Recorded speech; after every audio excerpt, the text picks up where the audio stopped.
सबसे बड़े लोकतांत्रिक बहस के शो देश की बहस में मैं दीपक चौरसिया अपने तमाम मेहमानों का, पैनलिस्ट का, अपने तमाम दर्शकों का, पब्लिक के मंच में जुड़ने वाले अपने तमाम साथियों का वंदन करता हूं, अभिनंदन करता हूं, नमस्कार करता हूं। आप जानते हैं देश की बहस इकलौता बहस का शो है जो अपनी दर्शकों की राय के आधार पर चलता है। दर्शक जिस विषय को चुनते हैं उसी विषय पर हम बहस को आगे बढ़ाते हैं, वही हम बहस का विषय बनाते हैं। साथ ही साथ आप यानी हमारे दर्शक अपने घरों से पब्लिक के मंच के जरिए जुड़कर बहस की दशा और दिशा को आगे बढ़ाते हैं, उसे धार और रफ्तार देते हैं। आज पब्लिक के मंच में हमारे साथ कौशिकी गोयल दिल्ली से जुड़ेंगी, भावना रावत नोएडा से जुड़ेंगे, अभिषेक शर्मा वाराणसी से जुड़ेंगे, महावीर प्रधान दिल्ली से जुड़ेंगे। लेकिन सबसे पहले देख लेते हैं आज 90% वोट देकर किसे देश की बहस का मुद्दा बनाना चाहा है आप लोगों ने। मसला तालिबान से जुड़ा हुआ है और मसला भारत से भी जुड़ा हुआ है। दोनों चीजों को जोड़कर हमने आज का विषय रखा था आपके सामने और 90% लोगों ने इस पर बहस को देखना चाहा है। इसीलिए हमने बहुत बड़ा पैनल आज आप लोगों के लिए तय किया है। खूंखार तालिबान के आतंक का भारत में समर्थन क्यों, यह विषय था। खूंखार तालिबान के आतंक को समर्थन क्यों, इसे 90% लोगों ने वोट देकर देश की बहस का मुद्दा बनाना चाहा है। आप जानते हैं पिछले 15 अगस्त से अफगानिस्तान के अंदर तालिबान के आने के बाद जो कुछ हो रहा है उसकी आलोचना दुनिया के कई हिस्सों में हो रही है। आपने देखा किस तरीके से लड़ाके राष्ट्रपति भवन और वहां की संसद में AK-47 लेकर बैठे हैं, किस तरह आज प्रदर्शन कर रहे अफगानी लोगों पर जो अफगानिस्तान के झंडे की बेअदबी किए जाने की खिलाफत कर रहे थे उन पर गोलियां चलाई गई, उन पर गोलियां बरसाई गई। महिलाओं का जीना एक बार फिर दूभर हो गया है। महिलाओं के परिवार वालों ने उन्हें घर के अंदर बंद कर दिया है। भले से तालिबान ये दावा कर रहा हो कि हम महिलाओं को उचित सम्मान देंगे, लेकिन पिछली बार उनके शासन में 1996 से 2001 तक हमने देखा था किस तरह से महिलाओं को सरेआम चौराहे पर मार दिया जाता था, किस तरह से उन पर कोड़े बरसाए जाते थे, किस तरह से पत्थर से पीट पीट कर मारने की सलाह दी जाती थी, किस तरह से सामूहिक तौर पर लोगों को खड़ा कर दिया जाता था और उन्हें AK-47 से भून दिया जाता था। क्या ये तालिबान बदल पाएगा? इसका जवाब है बिल्कुल नहीं, क्योंकि अगर कोई मगर मछली की खाल पहन ले तो वो इंसान को मारना नहीं भूलता। इस तालिबानी सोच के भारत में भी कई समर्थक हैं। All India Muslim personal board के सज्जाद नुमानी इनकी तारीफों में कसीदे पढ़ रहे हैं। वहीं मशहूर शायर मुनव्वर राना भी इन्हें आतंकी मानने को तैयार नहीं। उनका कहना है ये इन्होंने तो अपना मुल्क आजाद कराया है, तो गलती क्या कर दी। सबसे पहले देख लेते हैं आज का अपडेट, उसके बाद बहस की शुरुआत करेंगे। एक तरफ तालिबान ने अफगानिस्तान में कहर बरपाया हुआ है तो दूसरी तरफ तालिबान के नेता मीठी बातें बना दुनिया में अपने खूंखार चेहरे को छिपाने की साजिश में जुटे हैं। कुछ इसी तरह भारत में भी तालिबान परस्तों ने तालिबान को सलाम ठोका है।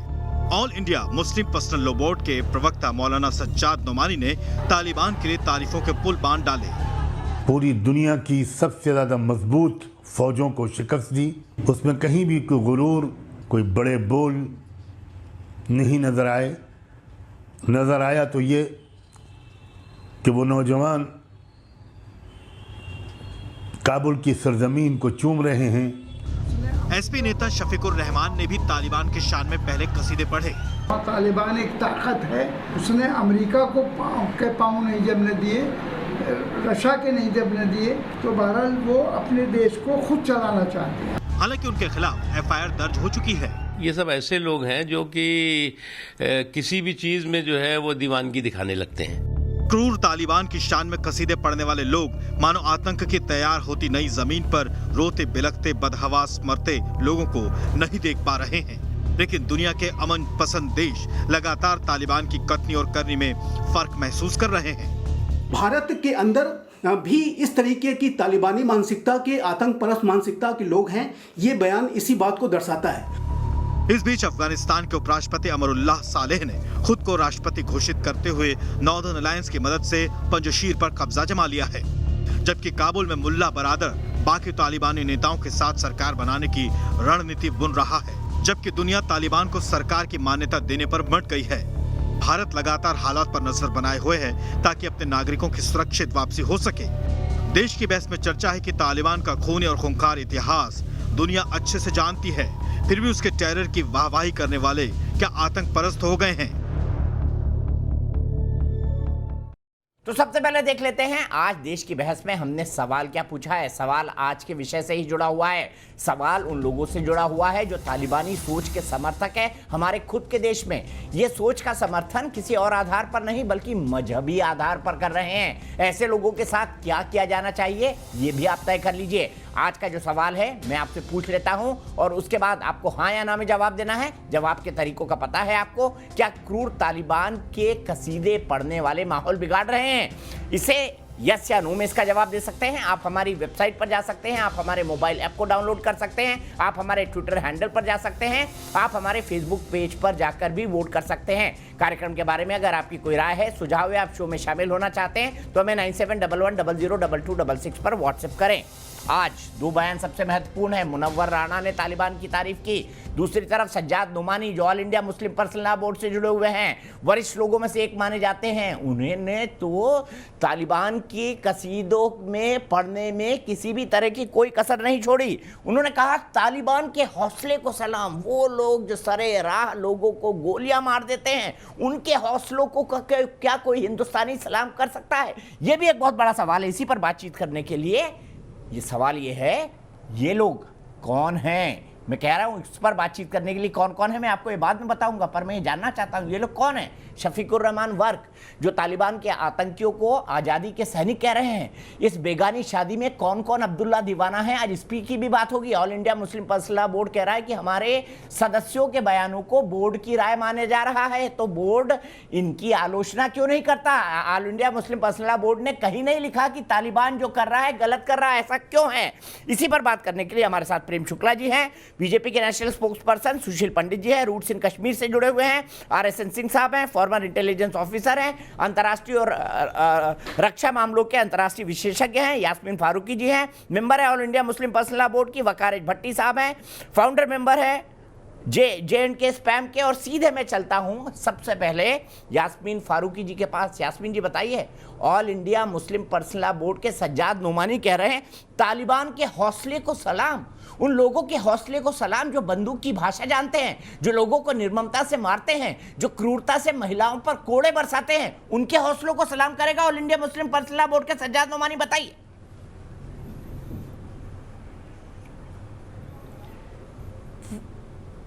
आवाज नहीं आ रही मुझे।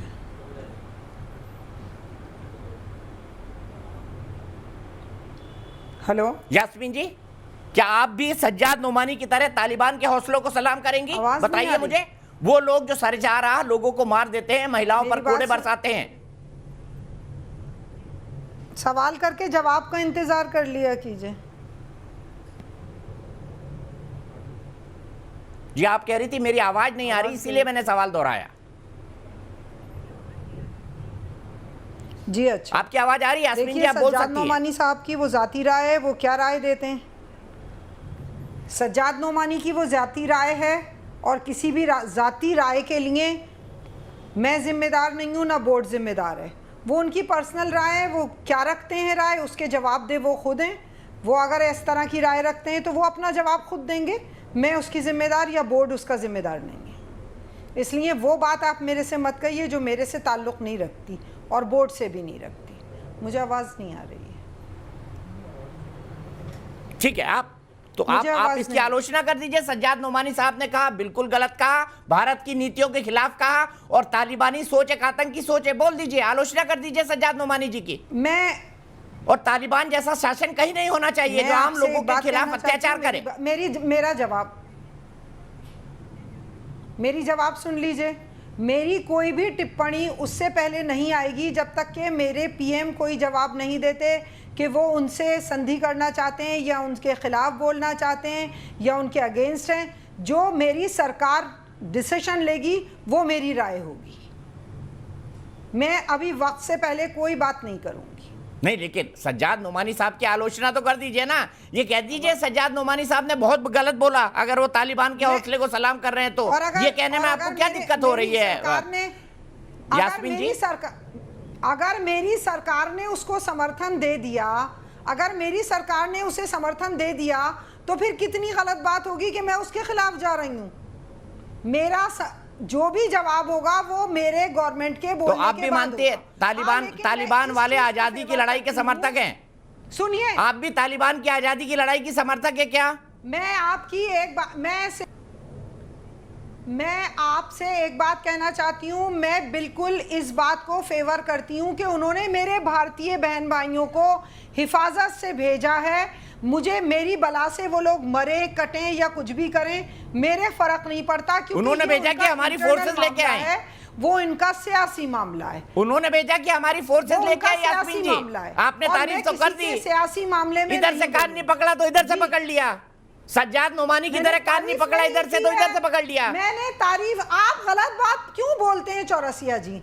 अगर मेरी और आपको बड़े प्यारे लग रहे हैं, आपको वजीर आजम शाहीन बाग में तो आपने डेरा डाल लिया था, तब तो आप बोल रहे थे कि ये तो मुसलमानों को भगाना चाहते हैं। अब आपको बड़े प्यारी लग रही है सरकार, अब आपको बड़े प्यारे लग रहे पीएम। जब तालिबान पे राय देने की बात आ रही है तो बड़े प्यारी लग रही है सरकार, बड़ी प्यारी लग रही है बीजेपी, बड़ी प्यारी लग रहे हैं पीएम। मैंने कब बोला? उनके बाद ही बोलूंगी मैं। नहीं, आप है ना, मैंने क्या बोला? आपने क्या कहा बोला? आपने कहा ना मेरे प्रधानमंत्री जी जो कहेंगे उसके बाद में बोलूंगी। नेचुरल है कि गवर्नमेंट अगर मैं फेवर कर रही हूं और राय रखेंगे, मैं गवर्नमेंट उनको फेवर करेगी तो मैं फेवर करूंगी।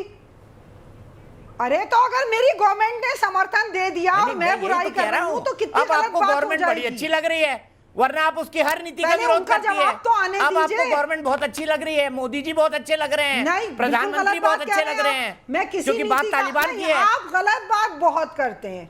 नहीं चौरसिया जी, आप अगर आपके फेवर की बात ना करो तो आपको बुरा लगने लगता है। चौरसिया जी, ईमानदारी की बात करिए कि अभी बैठ के हम कैसे किसी चीज पे टिप्पणी दे सकते हैं। मेरी सरकार तो डिसीजन ले लेना, मैं तो यहाँ की नागरिक हूँ, जो मेरी सरकार वो मैं। और अगर सज्जाद नोमानी कुछ कह रहे हैं तो उनकी जातियत है वो, मैं काहे को उनसे नाराज हूं, अपना जवाब खुद देंगे। तो अयोध्या के राम मंदिर का विरोध नहीं करती ना यास्मीन जी, तब तो आप बैठती थी डिबेट में, भर भर के बोलती थी गलत हुआ है, गलत हुआ है, गलत हुआ है। कोई बात नहीं, मुनव्वर राणा साहब जुड़ गए मशहूर शायर, उन्होंने कहा है तालिबान आतंकी नहीं है, उन्हें एग्रेसिव कहा जा सकता है।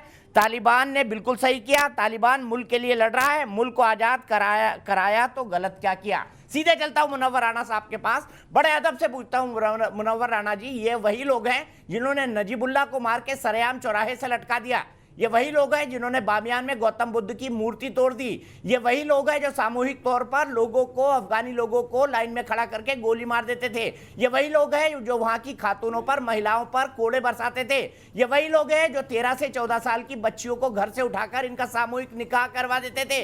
क्या इनको आप आतंकी नहीं मानते? और क्या आपको ये फ्रीडम फाइटर नजर आ रहे हैं?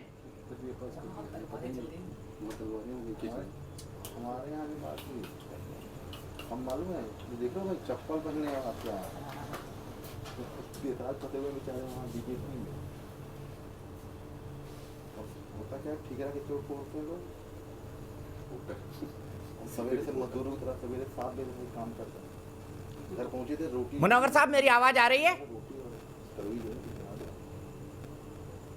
जी आ रही जनाब।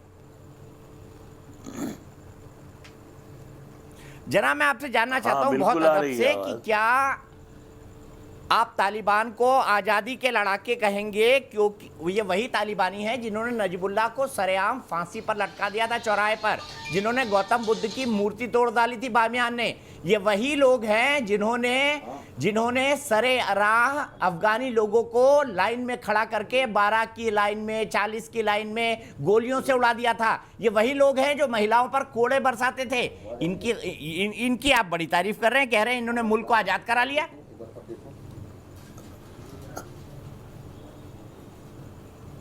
किसने तारीफ की? आपने कहा देखिए मुल्क को आजाद कराया तो गलत क्या किया, ये आपके शब्द हैं, ये आपके लफ्ज हैं। नहीं, आप देखिए मुल्क को आज़ाद कराया नहीं है।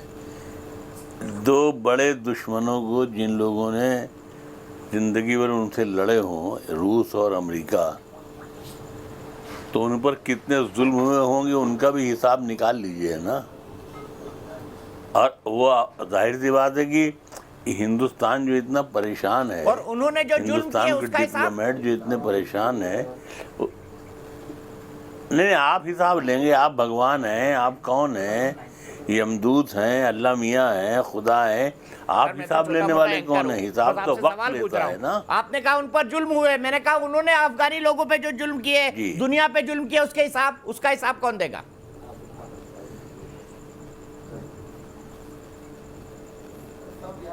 देखिए ऐसा है ना कि अब इसमें हमारे ख्याल से आप या हम जितना परेशान हो रहे हैं, इसका मकसद नहीं है। हिंदुस्तान से अफ़गानिस्तान के 1000 बरस की तारीख़ तो हम जानते हैं, मुमकिन है आप इससे ज़्यादा इतिहास जानते हो। हिंदुस्तान से अफ़गानियों की मोहब्बत में कोई कमी कभी नहीं आई, न हिंदुस्तान ने उनसे मोहब्बत में कभी कोई कमी दिखाई। यानी इस बुरे ज़माने में भी वहाँ जो हमारे मोदी जी ने जो पार्लियामेंट हाउस बनाई, जो वहाँ की तरक्की में जो उन्होंने हाथ बटाया, क्या ये तालिबानी फरामोश कर देंगे? क्या ये जो वहाँ संसद भवन बना है, क्या वो उसको गिरा देंगे? कल आप आज नहीं तो कल हम भी जिंदा वहीं पे रहेंगे। बंदूक लेके मुमकिन है बैठे हुए आप भी थे जिंदा मुनव्वर राणा रहेंगे साहब वो लोग। इंशाअल्लाह। कि ये जी नहीं, मैं ये कह रहा हूँ कि ये संसद भवन जिसको हम संसद को मंदिर कहते हैं, वहाँ बंदूक लेके बैठे हुए थे सब तालिबानी। नहीं देखिए, ये तो वक्त है, बंदूक तो हमारे आदमी भी लेके बैठे रहते हैं। कानपुर में रक्शे वाले को पकड़ करके मारते हैं, वो आतंकवादी नहीं है। वो बलिया से एक पागल मंत्री कहता है मुनव्वर राणा का इनकाउंटर कर देना चाहिए, यह आतंकवादी नहीं है। आपको आतंकवादी के मतलब नहीं मालूम है। आपको अभी आतंकवाद क्या होता है इसको समझना पड़ेगा। अभी तो आपके खिलाफ तो कोई भी तालिबान ने कोई कदम नहीं उठाया, एक लफ्ज़ आपके बारे में नहीं निकाला, और न उसने ये कहा कि यहाँ से हिंदुस्तानी चले जाएं। ये तो डर और खौफ का माहौल है। इसमें कोई भी शख्स, परिंदे पेड़ छोड़ देते हैं तो जाहिर सी बात है कि हमारे हिंदुस्तानी भाई अगर वहाँ से चले आए तो इन हालात में वहाँ से आ जाना चाहिए। लेकिन ये है कि जब हालात सुधरेंगे तो वहाँ फिर वो लोग चले जाएंगे। आपको याद होगा कि इराक़ से रातों रात लोगों ने खाली कर दिया था, कुवैत खाली कर दिया था, सब भाग आए थे हिंदुस्तान। लेकिन बाद में फिर वो जाकर के वहीं नौकरी करते हैं, वहीं बिजनेस करते हैं, वहीं काम करते हैं। अच्छा तो राणा साहब ये बताइए, तालिबानी आतंकी है या नहीं? जी तालिबानी आतंकी हैं या नहीं? जी मुनव्वर साहब, बड़े अदब से पूछ रहा हूँ, तालिबानी आतंकी हैं या नहीं? मैं कह रहा हूँ अभी तक तो आतंकी ही है वो। लेकिन ये है कि अगर वाल्मीकि रामायण लिख देता है तो वो देवता हो जाता है, उससे पहले वो डाकू होता है। इसको क्या कीजिएगा आप? इंसान का किरदार, इंसान का कैरेक्टर बदलता रहता है। हमें तो अफगानी अच्छे लगते हैं, कम से कम आतंकियों की तो हमारे भगवानों से तुलना ना करें मुनव्वर राणा साहब। मुझे पता है आपको हिंदू धर्म कुछ खास पसंद नहीं है, लेकिन कम से कम तालिबानी आतंकियों से भगवान वाल्मीकि की तुलना ना कीजिए। नहीं देखिए, ऐसा है कि भगवान वाल्मीकि का जो पास था उसको तो निकालना होगा आपको ना। अब आप भगवान कह रहे हैं, लेकिन वो भगवान आपके मजहब में किसी को भी भगवान कह दिया जाता है। लेकिन वो एक लेखक थे, एक ठीक है, उनका जो अपना किरदार था, उन्होंने रामायण लिखी है, उनका बड़ा काम था। लेकिन यहाँ मुकाबला करने की बात कुछ नहीं है। चलिए छोड़िए, बात ये है कि रूस और अमेरिका ने तालिबानियों पर जुल्म किया है, लेकिन तालिबानियों पर जो जुल्म अफगानियों सर मेरी एक बात सुनिए, आपने कहा रूस और अमेरिका ने तालिबानियों पर जुल्म किए, लेकिन तालिबानियों ने जो जुल्म अफगानिस्तानियों पर किए उसके बारे में आप क्या कहेंगे? देखिए ऐसा है कि अफगानियों ने पर क्या जुल्म हुआ क्या नहीं हुआ, इस कहानी को आप बात के लिए रख लें। अभी जो मौजूदा हालात चल रहे हैं इसमें देख लें कि क्या होना क्या है। हिंदुस्तान बेवजह तालिबान को अपना दुश्मन क्यों बना रहा है? कल को वो वहाँ के बादशाह होंगे तो हम अपनी एम्बेसी वहाँ चालू करेंगे, हम वहाँ सब बिजनेस करेंगे। हमारा उनका हज़ारों बरस का ताल्लुक़ है अफ़गानियों से। आप तालिबान उनको क्यों कह रहे हैं? आप अफ़गानी भी तो कहिए।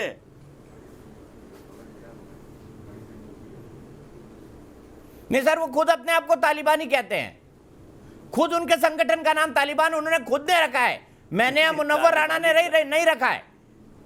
नहीं, तालिबान देखिए तालिबान तो बुरा लफ्ज़ नहीं है, तालिबान अच्छा लफ्ज़ है। तालिबान का मतलब होता है जो आम ज़बान में कहा जाता है पढ़ने वाले या स्टूडेंट।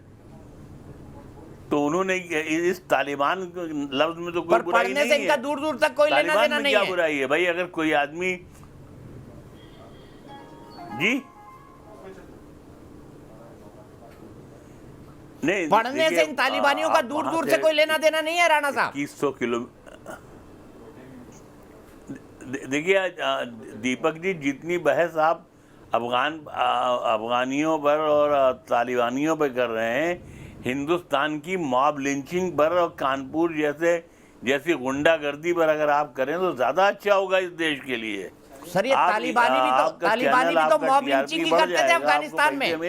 आपको मुसलमानों पर मुसलमानों द्वारा की जा रही मॉब लिंचिंग नहीं दिखती? सीरिया में, अफगानिस्तान में, यमन में जहां मुसलमान ही मुसलमान की मॉब लिंचिंग करता है, वो नहीं दिखती मुनव्वर राणा साहब? कभी उसके खिलाफ भी बोला करिए, कभी उसके खिलाफ भी बोला करिए। जा रहे हैं भाई, आप तो यहाँ मुसलमानों को कातिल और दुश्मन सब बोलते हैं। आप मुसलमानों के हमदर्द कहाँ से हुए? आपके चेहरे पे मुसलमानों की कालक है, मुसलमानों का उजाला नहीं है। सवाल पूछ रहा हूँ, ये कौन सा उम्मा है, ये कौन सा उम्मा है कि मुसलमान ही मुसलमान को मार रहा है अफगानिस्तान में?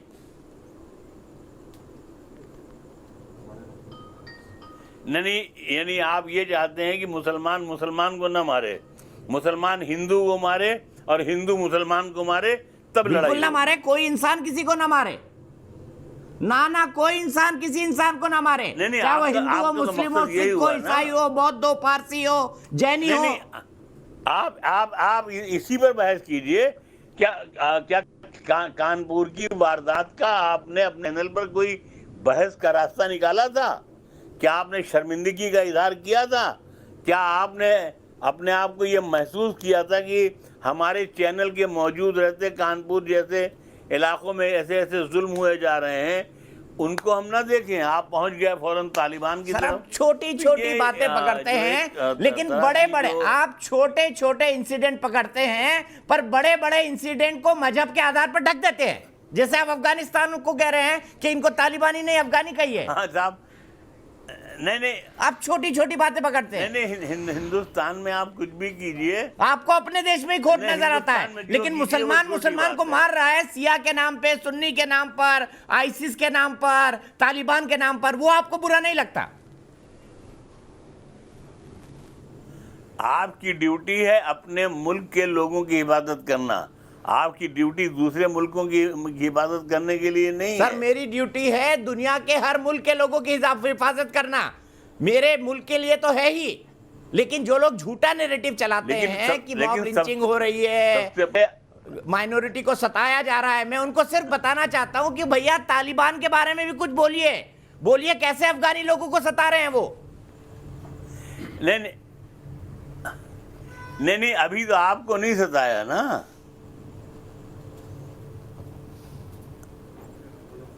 उन्होंने आपको तो नहीं सताया सर, हमको सताते रहे। उनके अपने वहां के कंधार हाईजैकिंग भूल गए मुनव्वर राणा साहब, कंधार हाईजैकिंग भूल गए आप? हाँ? आप 9/11 भूल गए? क्या हुआ कंधार में? आप ओसामा बिन लादेन को भूल गए, आप 9/11 भूल गए, आप कंधार हाईजैकिंग भूल गए। तालिबान नहीं करवाई थी वो। हाँ, देखिए ये आप तो ये भी कह सकते हैं कि मुनव्वर राणा ने करवाया था 9/11 में जो हुआ था। ये तो इल्जाम लगाया गया ना, साबित तो दुनिया नहीं कर सकती। मैं कह ही नहीं रहा हूँ, ना दुनिया कह रही है, दुनिया तो कह रही है अल-कायदा और तालिबान ने कराया था। ये देखिए बच्चों के पार्क में आग लगा दी तालिबानियों ने। दुनिया तो ये भी कह करके हमलावर हुई थी इराक पर कि इराक पर हुई थी कि सद्दाम हुसैन बहुत बड़ा गुंडा है, माफिया है, ये कर देगा वो कर देगा, इसके यहाँ पर एटम बम हैं, ये खड़े हैं। वहाँ से तो एक ड्रम तक नहीं निकला खाली। तो आपने दुनिया को क्या सजा दी? दुनिया के लिए आपने क्या किया? आपने क्या कहा? दुनिया ने आपने अपने जूते से अपने मुंह पीटे कि हमसे जुर्म हुआ, हमने बेकसूर लोगों पर कारपेट बमबारी की।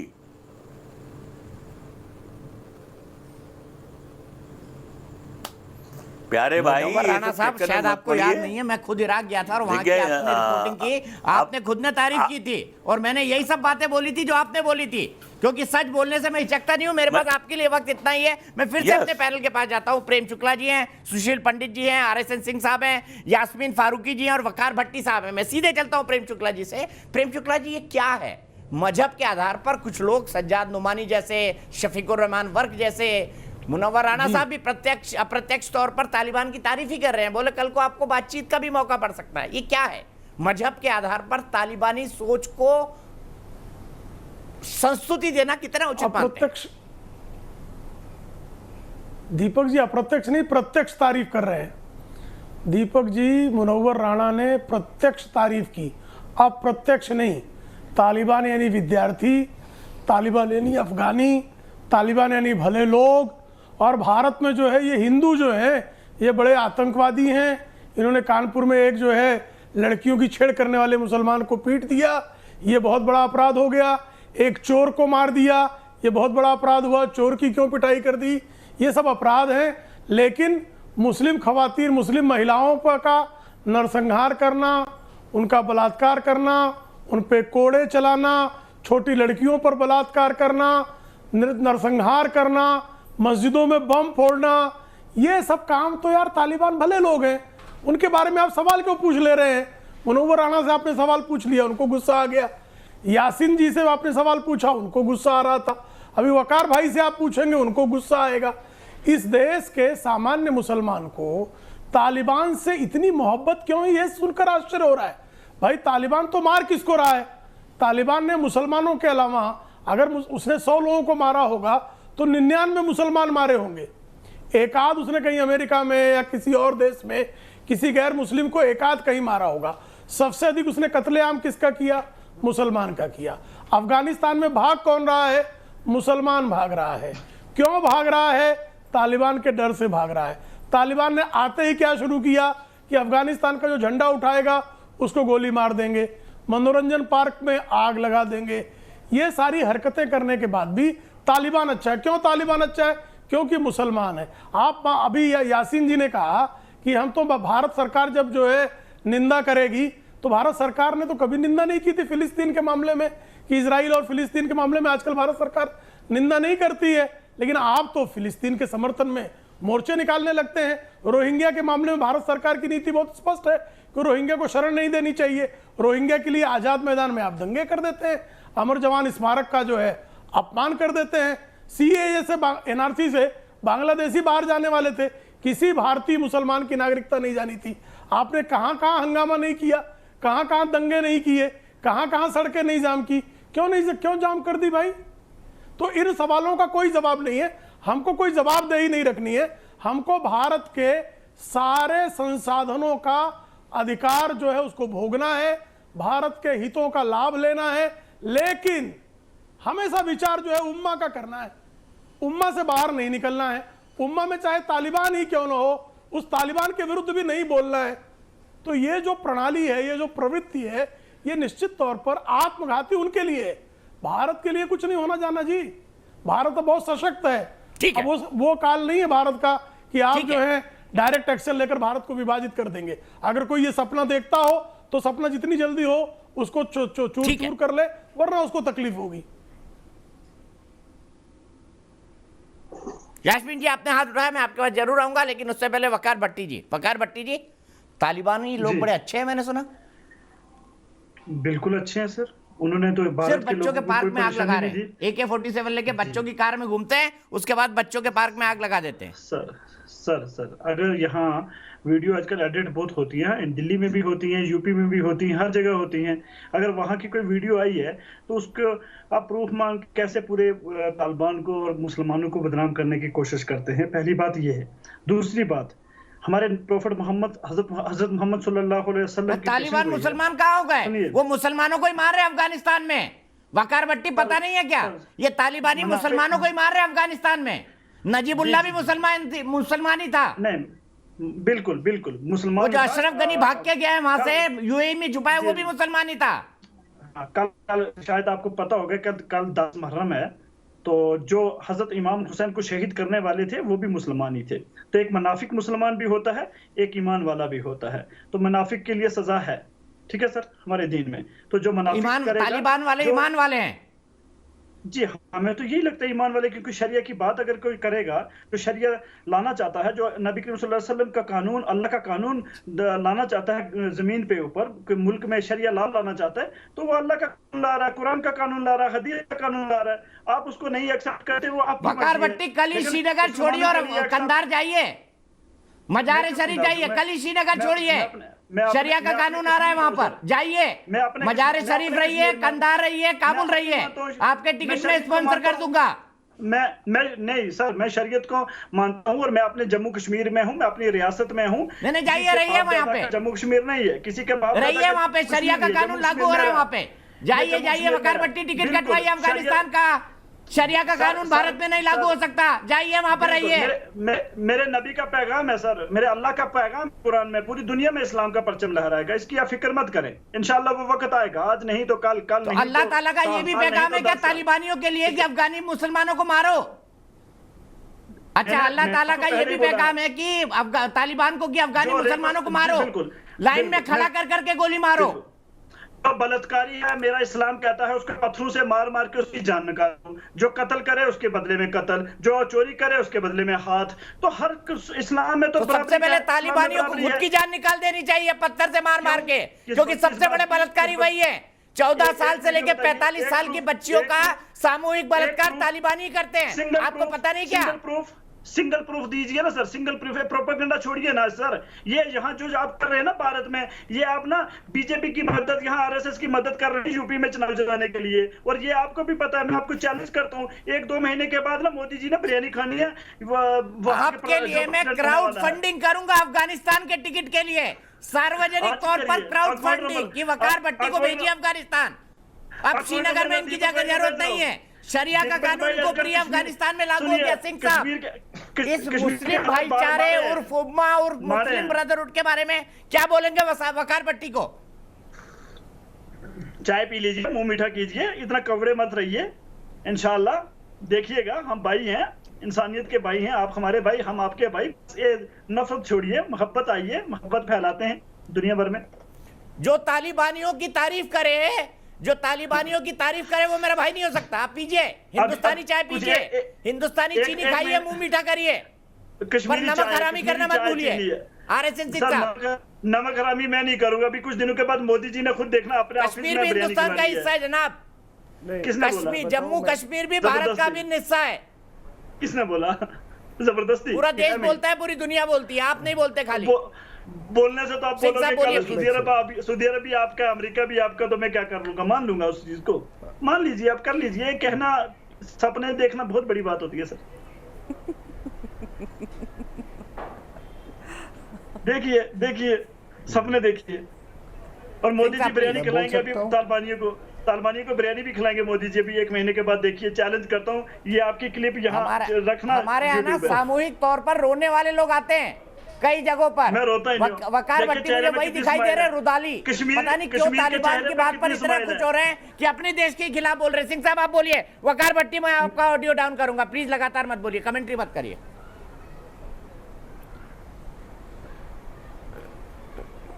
नहीं, मैं कह रहा था कि आपने जब शुरुआत की ये पूरे डिबेट की, तो आपने मोहतरमा ने कहा कि मैं सरकार की नीतियों का इंतज़ार कर रही हूँ और तब मैं अपना राय में व्यक्त करूँगी। तो मेरा यही कहना है कि थोड़ा चरित्र होना चाहिए। और मैं आपको बता देता हूँ कि अगर मोदी सरकार ने अगर तालिबान के साथ कोई ताल्लुकात स्थापित की फॉर्मली, तो आरएसएन सिंह उसका सबसे बड़ा क्रिटिक होगा। चरित्र रखिए थोड़ा। और ये चापलूसी वाली, ये दिलीप कुमार वाली स्टाइल में, ये उर्दू यहाँ नहीं चलेगी, ये दिलीप कुमार स्टाइल में। हिंदी आती है तुमको? ये ना ये चापल वो स्लिपरी टंग से ये सब बकवास मत करो ये दिलीप कुमार वाली स्टाइल में। दूसरी बात आपने पूछा कि ये एक मिनट चुप रहे इंसान जिंदगी गुजारने के दो तरीके होते हैं, एक आपको नहीं आता, एक मुझे नहीं आता। चुप रहो सुनो चुप रहो। अरे चुप रहो इतना मत डालिए सर, प्रेशर हाई हो जाएगा सर, प्रेशर हाई हो जाएगा, चुप रहो प्रेशर हाई हो जाएगा, दिक्कत हो जाएगी सर दिक्कत हो जाएगी। चुप रहो सर आराम से सर कुल चाय पीजिए सर, दिलीप कुमार के पुअर क्लोन चुप रहो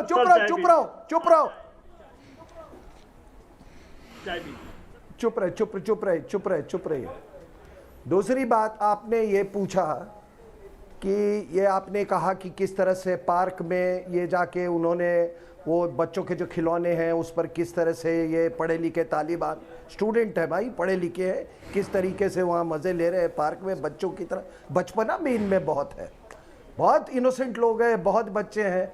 मुझे याद आता है आज से 1200-1300 साल पहले जब ईरान पे ये जाहिल अरब जब गए थे ईरान में, तो पर्शियन सिविलाइजेशन उस समय बड़ी उन्नत सिविलाइजेशन थी। तो जब ये टेंट वाले अरब लोग गए ना वहाँ पे, जब इन्होंने वो इस्लाम का झंडा लेके गए तो उन्होंने ये पागल हो गए वहाँ के फर्श देख के, वहाँ के कारपेट्स देख के, वहाँ के झाड़ पानूस देख के। वही हाल अभी इनका हो रहा है। तो ये कौन सी बात है, नई बात है। तीसरी बात, जहाँ तक ये कौन से रास्ते से आए हैं Deepak ji, What route they have taken to seize power? अगर आपने फॉलो किया अफगानिस्तान को बहुत क्लोजली, इन्होंने सुइसाइड बॉम्बर्स का रूट लिया है। ये क्या लड़के आए क्या? किन्होंने यह लड़के आए हैं? ये ट्रक्स, एक्सप्लोसिव्स भरे ट्रक्स का इन्होंने छोटे बच्चों का इस्तेमाल किया है। रही बात ये अमेरिका ने इन पे कह ढहा, रूस ने कह ढहा, अरे तुम बिकने के लिए तैयार हो, लोग खरीदते हैं। एक तालिबान बनाने में लगता क्या है? कुछ AK-47, कुछ डॉलर, थोड़ा अफीम और छोटे छोटे बच्चे, छोटे छोटे लड़के। और वही वाली बात है ना कि वो माले गनीमत वाली अभी वो गई नहीं है। और बाय द वे, माले गनीमत इनकी पुस्तकों में लिखा हुआ है किस तरह से माले गनीमत होगा, और तालिबान वहां पे अपने ही देश में माले गनीमत बांट रहा है। तीसरी बात, इनको बता दें कि जब भी किसी देश में संगठित तौर पे सत्ता परिवर्तन नहीं होता है, उसकी आयु बहुत कम होती है। और ये जो यूफोरिया का जो आप दिखा रहे हैं ना पूरी दुनिया में, वो मैंने बहुत देखा है। मैंने खुमैनी वाले टी शर्ट्स भी देखे। ऐसा लगा जैसे कि पता नहीं, अभी इनको यही लग रहा है कि अब गज़वाए हिंद मुकम्मल होगा, अब तूफान आएगी, अब देखना हिंदुस्तान का क्या होगा। आप अपने पड़ोसी से नहीं वो करोगे तो आपको क्या नुकसान भुगतना पड़ेगा साहब हमको? आप ये भी तो बताइए ना, क्या अगर हम तालिबान को हम रिकॉग्निशन नहीं देते तो क्या होगा? किसको आप धमकी दे रहे हो? ये आपको एक और बता दूं, आप पहले सोवियत यूनियन से बिके, फिर आप अमेरिकन से बिके, इसके पहले आप बहुत लोगों से, अब आपके जैसे लोग चीन से बिके हुए हैं। ये जितने ये नालायक बैठे हुए हैं, इनमें से एक भी चीन की भर्त्सना नहीं करेगा जिस तरह से वो युगूर मुस्लिम्स को ट्रीटमेंट। मेरी एक बात ये थोड़ी सी एक और ले रहा हूं। ये उनकी ये भर्त्सना, ये जाहिल, ये नालायक, और सुनिए साहब, लास्ट में ये क्यों हिमायत कर रहे हैं? ये हिमायत इसलिए कर रहे हैं कि उनको आर्म्स, एम्युनिशन, डॉलर, अफीम तो कोई और दे रहा है। जो आइडियोलॉजिकल अफीम है तालिबान का, वो यहां की देवबंद से जाती है, यहां देवबंद से उत्पन्न होती है और हकानिया सेमिनरी से होके गुजरती है, जिसके अनुयायी ये दिलीप कुमार वाले स्टाइल में ये बोलने वाला, वो क्या है आपके उसमें, कौन राणा ये बैठा हुआ है, ये दिलीप कुमार का पुअर क्लोन यूसुफ खान का, ये जो बोल रहा है, ये वही देवबंदी सोच के ये लोग हैं। ये आइडियोलॉजिकल याद रखिएगा। ठीक है, जैश ए मोहम्मद भी एक देवबंदी ऑर्गेनाइजेशन है, तालिबान भी एक देवबंदी ऑर्गेनाइजेशन है। इसीलिए ये लोग सर मुझे दीपक जी और ये सुनो, ये दिलीप कुमार स्टाइल में ना ये अपने लफ्जों को जड़ा वो पट्टी साहब रुक जाइए। कौशिकी गोयल, मेरी एक दर्शक दिल्ली से जुड़ गई है, मैं सीधे चलता हूं। एक मिनट सिंह साहब। कौशिकी गोयल, मेरी एक दर्शक दिल्ली से। कौशिकी, जो लोग तालिबान की तारीफ कर रहे हैं हिंदुस्तान में बैठ के, उनके बारे में क्या कहेंगे आप? सर सबसे पहले तो जो तालिबान में जो अफगानिस्तान में हो रहा है वो बहुत दिल दहला देने वाला है सर। और सर जो लोग मतलब इसको सपोर्ट कर रहे हैं, मुझे लगता है कि वो बहुत गलत है सर, क्योंकि यूनाइटेड नेशंस भी इसको एक टेररिस्ट ऑर्गेनाइजेशन की तरह ही देखता है। तो जब आप एक फेथ दिखाते हो उनको, जब आप एक भरोसा दिखाते हो कि नहीं ये सही है, या फिर अब ये पीस चाहते हैं सर, तालिबान बोलता है अब हम पीस चाहते हैं, अब हम बाकी देशों से दोस्ती करना चाहते हैं, अब हम वॉर खत्म हो गई है उनकी जो वो 20 साल से करना चाहते थे सर। क्योंकि तालिबान को भी कहीं ना कहीं ये पता है कि अकेले आइसोलेशन में अफगानिस्तान जैसे देश को नहीं चला सकते वो, जहां डेवलपमेंट की इतनी ज्यादा जरूरत है सर, वो अकेले में ये देश चला ही नहीं सकते। इसीलिए अब शायद वो ये बोल रहे हैं कि हम शांति चाहते हैं, हम दोस्ती करना चाहते हैं। पर सर मैं ये मानती हूँ कि जिस तरीके से वो लोग आए हैं अफगानिस्तान, यही रुकना होगा आपको। मैं सीधे चलता हूँ एहतेशाम हाशमी के पास। एहतेशाम बताइए, एहतेशाम जी बताइए। Sajjad Numani, all India Muslim personal law board, जो मुसलमानों के लिए कानून बनाती, कानून मुसलमान महिलाओं के लिए खास तौर पर, वो कहते हैं तालिबान के हौसले को सलाम। एहतेशाम हाशमी भी करेंगे तालिबान के हौसले को सलाम?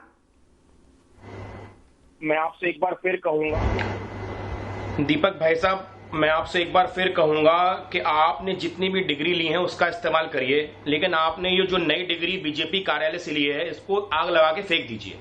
हिंदुस्तान की महिलाओं के लिए कानून भारत सरकार बनाती है, संविधान बनाता है। सर सर्टिफिकेट मत बांटिए साहब। ट्रिपल तलाक, सबसे पहले आप अपनी लॉ की डिग्री को आग लगा के फेंकिए, क्योंकि आप संविधान से उलट ही बात करते हैं। आप उम्मा की बात करते हैं, आप इस्लाम की बात करते हैं, आप शरिया कानून की बात करते हैं। आप अपनी तालिबान, सर वही तो आपके भाई है ना, जिनको वकार भाई जैसा आपके लोग समर्थन कर रहे हैं।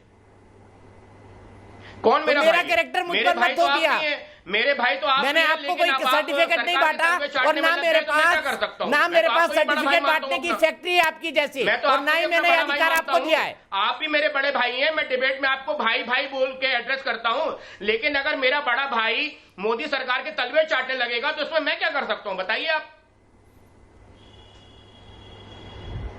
सर मैं आपके भी तलवे चाटूंगा अगर जिस दिन आप देश की बात करेंगे। महीनाओं मैं बिल्कुल देश की बात करता हूं, मैं बीजेपी की और कांग्रेस के तलवे नहीं चाटता हूं, और मैं हक की और न्याय की लड़ाई लड़ता हूं। ठीक है, आपको मैं आज बताना चाहता हूं कि आप जो हिंदू मुस्लिम मेरे सब दर्शक जानते हैं किसके तलवे चाटते हैं आप। गिद्ध जो होता है वो लाशों पे सर्वाइव करता है, वैसे ही बीजेपी सरकार और आपका चैनल मुसलमानों की लाशों पे सर्वाइव कर रहे हैं। बहुत अच्छी बात है।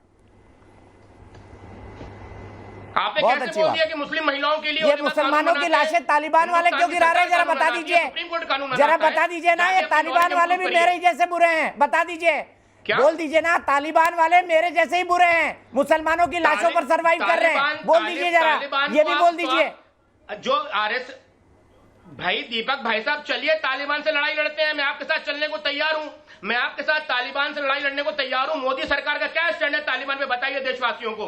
आप बोलिए अगर यहाँ पे चैनल में हिम्मत है आपको कि हिंदुस्तान की सरकार तालिबान से कोई मतलब नहीं रखेगी, आपकी हिम्मत है तो बोलिए। ये मुसलमानों को क्यों मार रहे हैं, तो आप बोलिए आज के ये तालिबान शरिया कानून वाले मुसलमानों को क्यों मार रहे हैं? एहतेशाम हाशमी जी, इसका तो जवाब दीजिए ना। उम्मा का क्या हो गया, उम्मा का मुस्लिम ब्रदरहुड हिंदुस्तान में भी मुसलमानों को मार रहे हैं, बताइए आप। हिंदुस्तान में भी मुसलमानों को मार रहे हैं आप, हिंदुस्तान में भी मुसलमानों को मार रहे हैं, उसके लिए क्या कहेंगे आप बताइए। आ गए अपनी वाली मुसलमान तो पैदा ही हुआ है मरने के लिए। ये पहला झूठ बोला, ये पहला झूठ बोला, हिंदुस्तान में मुसलमानों को मार रहे हैं मुसलमानों को। अरे चौड़े होके देश के खिलाफ बोलते हो आप नेशनल टेलीविजन पर, चौड़े होके आप मजहब के समर्थन में देश के खिलाफ बोलते हैं और बोल रहे मुसलमानों को मारा जा रहा है। सुशील पंडित जी, किन मुसलमानों को मारा जा रहा है? जो मुसलमान अफगानिस्तान में तालिबान के हाथ मारे जा रहे हैं उसके बारे में वकील साहब खामोश है, उसके बारे में वकील साहब खामोश है, लेकिन देश में इनको डर लगता है। बड़े मैं क्यों दोगले हैं। खामोश हूँ? मैं कंडेम करता हूँ, कहीं पे भी किसी की हत्या हो रही है मैं उसका कंडेम करता हूँ, मैं उस बात को गलत बोलता हूँ कि कहीं पे किसी की हत्या हो रही है। दीपक भाई साहब अपने वर्ड्स चलिए अब सुशील पंडित जी को जवाब देने दीजिए। किसी की हत्या हो रही है वो पूरी ह्यूमैनिटी के अगेंस्ट में क्राइम है, चाहे अच्छा वो ठीक तालिबान में है, हो, चाहे सब वो समझते हैं, गाजा में हो। सब समझते हैं सर, दुनिया बहुत समझदार है। स्टेट में हिंदू मुस्लिम में डिवाइड करने के। दीपक जी, अभी तक आपके कुछ ये पैनलिस्ट सज्जाद नोमानी साहब को समझा रहे समझाइए थे। ना, तालिबानियों को के हौसले को सलाम ना करें। All India Muslim personal board के बोलिए, सिर्फ सुशील पंडित की आवाज। धन्यवाद दीपक जी। आपके ही अभी इस पैनल में बहुत से लोग आपको समझा रहे थे कि एक अच्छा ईमान वाला मुसलमान होता है और एक मुनाफिक मुसलमान होता है, पाखंडी मुसलमान होता है। इस्लाम में जो मुसलमान और मुसलमान में फर्क करता है, अपने को असली और दूसरे को नकली बतलाता है और उसकी बिना पर कत्ल तक वाजिब ठहराता है, वो तकफीरी इस्लाम कहलाता है। तो इस्लाम में जब गैर इस्लामी लोग खत्म हो जाते हैं, मार दिए जाते हैं, भगा दिए जाते हैं, कन्वर्ट कर दिए जाते हैं, फिर मुसलमान पर सवार हो जाता है। आज वही आलम है अफगानिस्तान में, गैर मुस्लिम गिनती के मुट्ठी भर भी नहीं बचे हैं। अभी 1 महीना भी नहीं हुआ, गुरुद्वारे का निशान साहब तोड़ दिया गया। पिछले साल गुरुद्वारे में बम मारा गया और 2 दर्जन से ज्यादा लोग मारे गए। वहां गिनती के सिख हिंदू बचे हैं, लेकिन अब उन्हें ढूंढना पड़ता है। अगर आपको कोई हिंदू या सिख मारना हो अफगानिस्तान में, ढूंढने पे नहीं मिलेगा। हाँ, मुसलमान आसानी से मिल जाएगा और उसको मारने के लिए सिर्फ आपको एक ही चीज ऐलान करनी है कि यह मुनाफिक है, यह मुर्तद है, ये काफिरों का दोस्त है, ये मुशरिक है, और मार दीजिए, फिर वो वाजिबुल कत्ल है। तो इस्लाम में इस वक्त जितने फिरके हैं वो दूसरे को काफिर बतलाते हैं, अहमदियों को गैर मुस्लिम ठहराते हैं, उनकी कब्रें तक खोद देते हैं, उनकी मस्जिदों को मस्जिद कहना मुनासिब नहीं है वहां। तो ये तकफीरी इस्लाम जो है, ये बाकी सब गैर मुस्लिमों को ठिकाने लगाने के बाद मुसलमानों का नंबर आता है तकफीरी इस्लाम में। और वही हालत इस वक्त अफगानिस्तान में और पाकिस्तान में है, क्योंकि वहां गैर मुस्लिम ढूंढने को नहीं मिलते। अब भारत में ये जहनियत क्यों है, ये एक बड़ा सवाल है, क्योंकि यहां पर जो आपके पैनल में सारे लोग इस तरह की बातें कर रहे हैं वो हिंदुस्तान के मुसलमान। भारत में यह हालत इसलिए है क्योंकि आपके और मेरे कर के पैसे से वो मदरसे चलाए जाते हैं जहां इस तरह का जहर दिमागों में भरा जाता है। वहां की किताबों में, वहां के मकतबों में, यहाँ की मस्जिदों के खुतबों में जो तालीम दी जाती है, जो तरबियत दी जाती है, जो हिदायत दी जाती है, वो यही देवबंदी हिदायत है। और आप और मैं इसको फंड करते हैं अपने कर के पैसे से। मौलवियों की तनख्वाहें बढ़ती हैं, मदरसों में इसका इंफ्रास्ट्रक्चर जाता है, एक हाथ में कुरान और एक हाथ में लैपटॉप वाले सिद्धांत गढ़े जाते हैं, छात्रवृत्तियां बांटी जाती हैं। आप हजारों करोड़ रुपया, करोड़ों छात्रवृत्तियां बांट करके दिमागों में ये जहर भरते हैं और उसके बाद पूछते हैं कि ये जिहादियों की फसल कहां तैयार हो रही है, इस तरह के दिमाग कहां तैयार हो रहे हैं, ये ज़हनियत, ये मानसिकता, ये नफरत कहां से आ रही है? यहीं से बहस को आगे ले जाऊंगा सुशील भाई, यहीं से बहस को आगे ले जाऊंगा। अंबर जैदी से ब्रेक के बाद शुरुआत करूंगा, लेकिन उससे पहले नोएडा से भावना रावत, मेरी एक दर्शक। भावना, जो लोग तालिबान का समर्थन कर रहे हैं हिंदुस्तान में, उन्हें आप कैसे देखती हैं? नमस्कार। पहले तो मैं न्यूज़ नेशन का धन्यवाद करना चाहूँगी जो मुझे इतने बड़े मंच पर अपनी बात रखने का मौका दिया गया है। रही बात आतंक फैलाने वाले तालिबान की, तो तालिबान एक बहुत ही एक्सट्रीमिस्ट आइडियोलॉजी वाला समूह है। जब कभी कोई ऐसी घटना होती है या कोई आतंकी हमला होता है तो कोई देश या कोई समूह इसका श्रेय नहीं लेता है, लेकिन ऐसे समय पे समर्थक जरूर सामने आते हैं।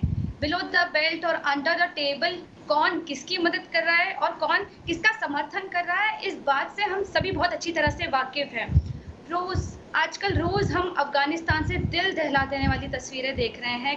लोग अपना देश छोड़ कर जाने को तैयार है, अपना सब कुछ छोड़ के जाने को तैयार है कि जैसे तालिबान अफगानिस्तान पर अपना कब्जा जमा रहा है, चाहे कोई सरकारी दफ्तर हो या कोई न्यूज़ रूम हो या कोई थीम पार्क ही क्यों ना हो। जहां हम भारत की बात करें तो भारत अफगानिस्तान के लोगों के साथ खड़ा है, अफगानिस्तान के लोगों की शांति और हार्मोनी की प्रार्थना करता है। वहीं कुछ चंद लोग ठीक है, यही रोकूंगा भावना, मेरे पास आपके लिए वक्त इतना ही है, मुझे एक ब्रेक के लिए लिखना है, लेकिन ब्रेक के बाद शुरुआत करूंगा अंबर जैदी से बहस की। बहस में आपका एक बार फिर से स्वागत है। हम बात कर रहे हैं कि इस देश में, भारत देश में, हिंदुस्तान में, इंडिया में आखिरकार तालिबान के हमदर्द कहां से पैदा हो गए। जब से तालिबान ने अफगानिस्तान पर कब्जा किया है तब से मजहब के आधार पर, क्योंकि शरिया कानून वो लागू कर रही है, उनको समर्थन मिल रहा है एक धड़े से। वो कह रहे हैं, Sajjad Numani all India Muslim personal law board के वरिष्ठ मेंबर कह रहे हैं तालिबान के हौसले को सलाम। मुनव्वर राणा कह रहे हैं उन्हें तालिबान नहीं अफगानी कहिए, भारत का उन्होंने कभी विरोध नहीं किया, हाल में तो बिल्कुल नहीं किया, इसलिए उनसे संबंध मत खराब कीजिए। एक शख्स तो यहां तक कह रहे थे कि ये तो भाई आज़ादी के लड़ाई वाले हैं, इन्होंने अपनी ज़मीन को आज़ाद कराया है, इसलिए इन्हें स्वतंत्रता संग्राम सेनानी माना जाए। शफीकुर रहमान वर्क ने ये कहा था, लेकिन जब FIR हो गई तो उनके सुर बदल गए। इसी पर बात करने के लिए हमारे साथ कई सारे खास मेहमान हैं। मेरे साथ BJP से प्रेम शुक्ला हैं, मेरे साथ सुशील पंडित हैं, रूट्स इन कश्मीर से कश्मीरी एक्टिविस्ट, मेरे साथ अंबर जैदी हैं सोशल एक्टिविस्ट, मेरे साथ एहतशाम हाशमी है पॉलिटिकल एनालिस्ट, और मेरे साथ वकार भट्टी हैं जो कि फाउंडर मेंबर है J&K स्पैम के, जम्मू और कश्मीर से आते हैं, लेकिन उनका तालिबान प्रेम आज चाशनी की तरह उनके मुंह से टपक रहा है। 5 गेस्ट मेरे साथ जुड़े हुए हैं। सीधे अभी चलता हूं अपने एक दर्शक के पास। मेरे साथ जुड़ गए हैं महावीर प्रधान दिल्ली से। महावीर जी, जो लोग भारत में तालिबान का सपोर्ट कर रहे हैं उनके लिए क्या कहेंगे?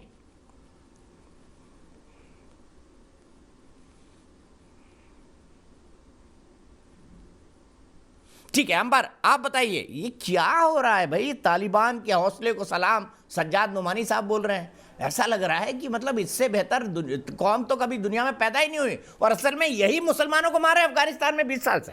जी बिल्कुल, देखिए दीपक जी, यहाँ पर समझने वाली बात यह है कि बहुत बारीकी से समझने वाली बात है और बहुत संजीदा मुद्दा है कि हिंदुस्तान में बैठे वो लोग जो एक लोकतांत्रिक मुल्क में बैठकर, आप देखिए दर्जनों लोग हैं जिन्होंने अफगानी तालिबान जो है उनके शान में कसीदे गढ़े हैं, चाहे वो बर्क हो, चाहे शादाब चौहान हो, चाहे यहाँ पर बैठे भट्टी हो, या फिर शोएब जमाई जैसे लोग हो जिन्होंने हमारे स्वतंत्रता सेनानियों के साथ उनकी तुलना की है कि वो अपने देश की आज़ादी के लिए उन्होंने ये जंग लड़ी है, लिहाजा उनको स्वीकृति मिलनी चाहिए। ये जो पूरी जंग है, और यहाँ पर बैठकर जो लोग उनकी शान में कसीदे पढ़ रहे हैं वो इसलिए कर रहे हैं ताकि उनको एक राजनीतिक स्वीकृति मिल सके, और जो हमारे देश के मुसलमान हैं उनके अंदर गज़वा हिंद का जो जज्बा है उसको और मजबूत किया जा सके, ताकि वो जो मोहम्मद मुस्तफ़ा के नाम पर जो लाना चाहते हैं कि कौन सा मुस्तफ़ा का संविधान, आई डोंट नो क्या बोलते हैं, मेरे समझ से बाहर है,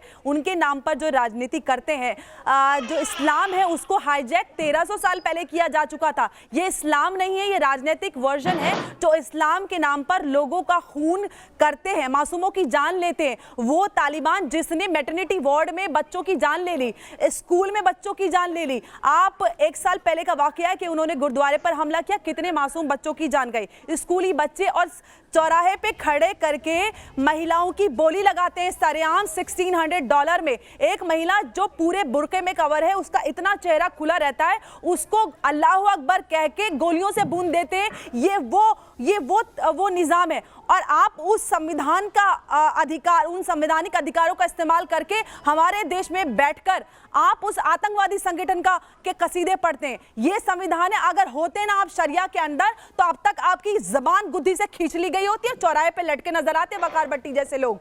ये शरिया के इतने प्रेमी नजर आते हैं ना, एक बार इन सबको लोड कराकर ना अफगानिस्तान भिजवा दीजिए। और मेरे पास सोशल मीडिया पे, दीपक जी एक बात और मेरे पास सोशल मीडिया पे मैसेजेस आ रहे हैं कि चवन्नी हम कंट्रीब्यूट करेंगे, वकार भट्टी को अफगानिस्तान भिजवा दीजिए उनके टिकट के लिए।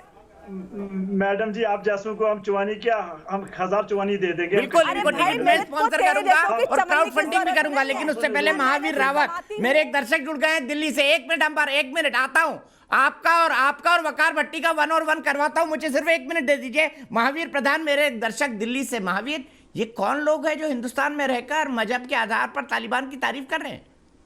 क्यों? दीपक चौरसिया जी, सबसे पहले तो मैं न्यूज नेशनल का अपने गांव मैदानगढ़ी की तरफ से बहुत बहुत बधाई देता हूं न्यूज नेशनल चैनल को। आदरणीय दीपक जी, जो ये तालिबान के बारे में ये बात कर रहे हैं, हमारे यहाँ हिंदुस्तान का खाते हैं और हमारे यहाँ ये बात कर रहे हैं, इनको जरा शर्म नहीं आती कि ये तालिबान का वो समर्थन करते हैं। जो हमारे तालिबान ने को निर्देश किया है कि कोई भी बहन बेटी जींस नहीं पहन सकती, इनको शर्म आनी चाहिए, इनको हिंदुस्तान छोड़ के फौरन तालिबान चले जाना चाहिए। ये हिंदुस्तान का नमक खाते हैं और हमारे यहाँ पे ये ठीक है, यहीं पर रुकते हैं बराबर जी। हिंदुस्तान छोड़कर तालिबान चले जाना चाहिए, पॉपुलर डिमांड वकार भट्टी के लिए। वकार भट्टी साहब, जिस तरह से आप तालिबान की तारीफ कर रहे हैं, अगर ऐसी ही तारीफ आपने अफगानिस्तान में किसी और खिलाफत वाले की करी होती जिसने इस तरह की हरकत करी होती, तो आपको लाल चौक पर गोली मारकर लटका दिया जाता। आप जानते हैं, अगर शरिया कानून लागू होता। ये तो हिंदुस्तान के कानून की मानता है कि आप जैसे लोगों को सह रहा है। बिल्कुल, मैं एक्सेप्ट करता हूं। जिस दिन मैं इस्लाम के लॉ, इस्लाम के कानून को तोड़ के आगे निकलूंगा, तो मैं कहता हूं उस दिन मेरा बाप भी मेरी गर्दन काट दे, क्योंकि मैं अल्लाह और मोहम्मद के कानून को तोड़ के जा रहा हूं। अभी ये मैडम जी ये कह रही थी कि इस्लाम सिखा रही थी कि असली इस्लाम क्या है और आज का इस्लाम क्या है। तो इन मैडम खुद ही फांसी पर लटक जाइए, क्योंकि अल्लाह ताला जो है बंदूक के आधार पर शासन नहीं चाहता। खुद ही फांसी पर लटक जाइए। शरिया कानून तोड़ने के मामले में खुद ही लटक जाइए फांसी पर, वकार भट्टी, जो अपने देश की खिलाफत कर रहे हैं यहाँ बैठकर।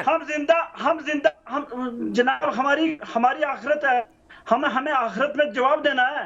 हमें गलत काम नहीं कर रहे ना, हमें रेप नहीं कर रहे। महिलाओं को सरेआम गोली मार देना निज़ाम मुस्तफा में लिखा है। बताइए वकार भट्टी, जवाब दीजिए। आप आखिरत की बात करते हैं, महिलाओं को सरेआम गोली मारी जाती है, महिलाओं की चौराहे पे गोली लगाई जाती है, आप उसको निज़ाम मुस्तफा का नाम देते हैं, आप इस्लाम को बदनाम करते हैं। आप अगर ईमान वाले मुसलमान होते तो आप ऐसे संगठनों के खिलाफ फतवा लाने में मदद करते। आप कहते उन इस्लामिक स्कॉलर से, उन से क्या महिलाओं के लिए फतवे लाते हैं ना, ऐसे आतंकवादियों के लिए फतवे निकालिए जो हिंदुस्तान में बैठकर हिंदुस्तान की खाकर तालिबान की गाते हैं। आप बात करते हैं निज़ाम मुस्तफा की। मुस्तफा का निज़ाम ये था कि वो अपनी बेटी को सलाम करते थे, अपनी बेटी को कहते थे कि ये इनको मेरी माँ का दर्जा, अपनी माँ का दर्जा उन्होंने अपनी बेटी को दिया हुआ था। वो अपनी बेटियों से, अपनी बेटी से मोहब्बत करते थे, अपनी बेटी को उन्होंने अपना वारिस घोषित किया था। ये है मुस्तफा का निजाम। आप मुस्तफा के नाम पर आतंकवाद फैलाते हैं। पूरी दुनिया में आप लोगों ने मुस्तफा के नाम को बर्बाद किया है। आप जैसे औरंगजेब की तलवार पे मुसलमान बने हुए लोग, अरे आपका तो डीएनए भी हिंदुस्तानी है, आप कौन से तालिबानी हो गए, आप ये बता दीजिए। आपकी कहां से इतनी मोहब्बत है अफगानिस्तान से, मेरी समझ से बाहर है। आप तो डीएनए से भी हिंदुस्तानी है ना, भट्टी हो आप। शर्म कर लो थोड़ी सी, शर्म कर लो थोड़ी सी। स्कॉलरशिप की चवन्नियों पे पलने वाले लोगों, शर्म कर लो थोड़ी सी, शर्म कर लो। आप सबको धर्म का सर्टिफिकेट बांटते हो, थोड़ा सा कुरान पढ़ लो कि कुरान में सबसे ज्यादा महिलाओं के अधिकारों के लिए आयत है।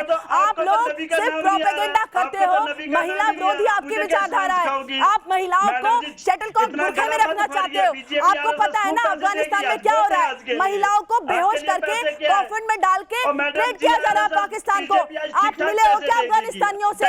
लोकतंत्र में रहकर लोकतंत्र के लोग जो वहाँ के लोग हैं वो बोल रहे हैं कि महिलाओं को ट्रेड किया जा रहा है। 14 से 35 साल की लड़कियों को, औरतों को माफ किया जा रहा है। अंबर एक मिनट रुक जाइए, जवाब देने दीजिए इनको। अंबर रुक जाइए, जवाब देने दीजिए इनको, जवाब देने दीजिए इनको। अंबर रुक जाइए एक मिनट। वकार भाई, वकार भट्टी कब टिकट कटाएंगे कंधार का? वकार भट्टी कब टिकट कटाएंगे कंधार का बताइए? कब श्रीनगर छोड़ेंगे? यार दीपक भाई, इस मैडम को चुप करवाइए ना, मुझे चुप कराइए ना इनको, मैं दे रहा हूँ जवाब। बहुत बोली है, बहुत बोली है आज के लिए। मैडम जी इनको चुप कराइए, और मैडम जी चुप करिए ना, मैडम जी चुप करिए ना, मैडम जी चुप करिए। तो 30 मिनट में सुनिए, 30 मिनट में सुनिए ना।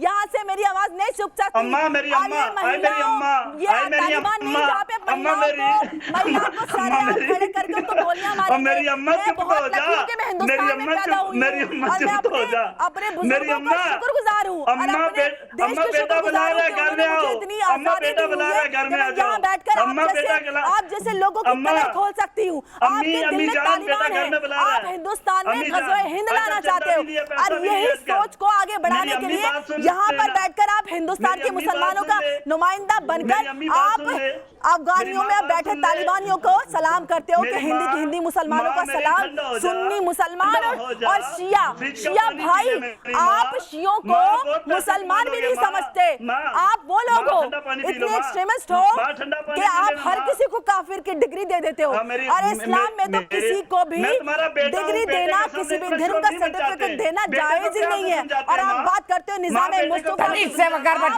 से पलने वाले तालिबान के टट्टू। तमीज करूं, बेटा वो कह रही है तो मैं मम्मी बोलूंगा ना, बेटा बोलो, मुझे कोई प्रॉब्लम नहीं है। आप जैसे लोगों को सबक सिखा सकती हूँ मैं, डंडे मार सकती हूँ। बोलो, हमारे कब जाएंगे कंधार बताइए, पूजा की जाती है, कब जाएंगे कंधार बताइए, कब भेजू कंधार, कब से चंदा लेना शुरू करूँ आपके नाम का? तो दीपक भाई चुप करेंगे, इस मैडम को चुप करा देता हूँ, कब से लीजिए। अब रुक जाइए। मैं अपने देश के लिए आवाज उठा सुनिए और आप जैसे उग्रवादी देश के लिए नहीं, आज रात में आरएसएस के ठीक ठाक पैसे बना लिए आपने, अच्छे पैसे मिल जाएंगे कल तक। बीजेपी आरएसएस अच्छे पैसे देगी आपको, अच्छे पैसे देगी। आपके हिसाब से तालिबानी अफगान, अरे मैडम इधर भी गाय के नाम पे मारे जाते हैं मैडम। अरे मैडम मेरी अम्मा मैडम इधर भी सब जगह मारे जाते हैं। क्यों फिक्र करती हो, क्यों फिक्र करते हो, क्यों जज्बात सबसे बड़ी मंशा ये है कि वो पाकिस्तान खुद को एफएटीएफ की ग्रे लिस्ट से बाहर निकालना चाहता है और अपने मैडम जी पाकिस्तान की रिश्तेदारी तुम्हारी है मैडम जी। मैंने कुछ दिन व्हाट्सएप पे देखा था आपके पाकिस्तानी से चैट करती हैं आप, पीछे सबसे बड़ी ताकत है और सबसे बड़ा। मैं सीधे प्रेम शुक्ला जी के पास चलता हूँ कंक्लूडिंग कमेंट के लिए। प्रेम शुक्ला जी, इसके पीछे आप क्या राजनीति देखते हैं कि कुछ लोग मजहब के आधार पर तालिबान का खुला समर्थन कर रहे हैं और लोग ये भी कह रहे हैं कि भाई मोदी जी जो कहेंगे हम वो करेंगे। जो घुर विरोधी थे बीजेपी और आरएसएस को बकार भट्टी जैसे पीस कर मतलब कोस कर गालियां देते हैं, पानी पी कर, वो भी आजकल बोल रहे हैं कि मोदी जी जब बोलेंगे तालिबान के बारे में तब आप बोलेंगे। ये क्या, इसके पीछे क्या राजनीति है और क्या ऐसे लोगों पर कानूनी कार्रवाई होनी चाहिए? नहीं, सिर्फ जो है देखिए, तालिबान जो है यूनाइटेड नेशंस की सिक्योरिटी काउंसिल के हिसाब से एक आतंकवादी संगठन है। भारत यूनाइटेड नेशंस का सिग्नेटरी है। भारत जो यूनाइटेड नेशंस सिक्योरिटी काउंसिल का तो इस समय जो है चेयरमैन भी है। ऐसे में भारत की नीति जो है बहुत स्पष्ट है।